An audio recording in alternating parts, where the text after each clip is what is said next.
it's a privilege to be in this moment.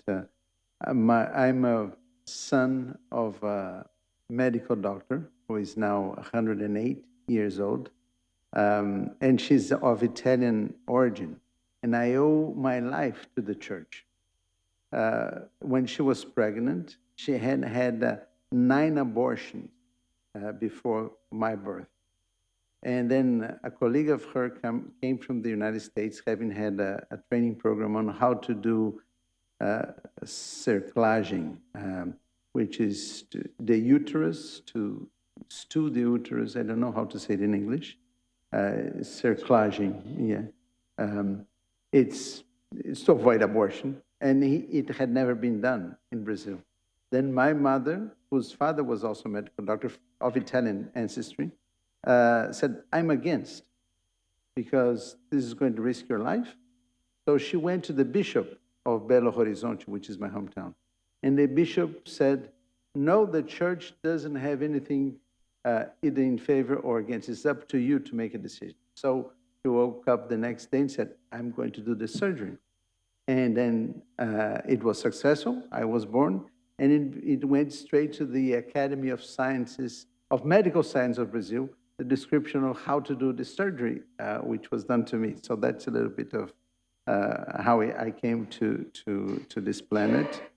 My father was a dean of the law school during the period of the military dictatorship in Brazil, and he was cassado. He was fired as a dean because of the militaries. So I had a chance of having a lot of time with him.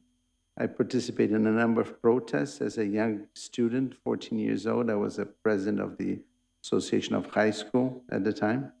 And then I went on to, not to study law. All my brothers and sisters went to law school. And I studied ecology. I first went to forestry. Then I went to Darwin to study evolution. And then sustainable development. And then eventually I was invited to become a state secretary for environment and sustainable development. And that was after having done a PhD at Harvard and having done a sort of a very dynamic academic work at the University of São Paulo, which is the largest university of Brazil. I had 15 graduate students when I was invited to become state secretary. So it was a very tough decision for me to make, but eventually I did. I had the chance of being the first state secretary of environment and sustainable development of Amazonas, which is the largest part of the Amazon. I have a side of my academic interest in ethnoecology, so it relates to Poki. I was president of the Brazilian Society of Ethnoecology, so I have a little bit of anthropology in my career. Also education. I worked with education, and I still continue to work with education. And as state secretary, I learned how to think in a holistic and systemic approach, because I was in a position to coordinate all secretaries next to the governor, so it was very rich. And then in the last 14 years, I decided to resign from office and also resign from my tenured professorship, which I had at the University of São Paulo, to open and create a new foundation, which is a nonprofit foundation.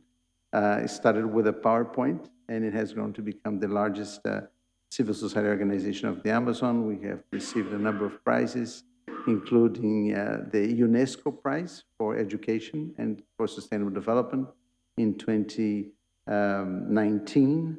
In 2015, we received the Gulbenkian Prize. It was handed to us by the President of Portugal.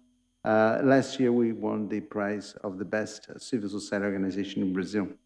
So a number of accomplishments, relatively okay. Now, I'm going back a little bit to academia. I've just accepted a position as a special professor of Dom Cabral Foundation, which is a very well-known business school in Brazil. So I'm putting a little bit of my academic hat, and I took very happily this invitation for the Academy, because in a way it's an opportunity for me to put back my academic hat as a professor. Thank you.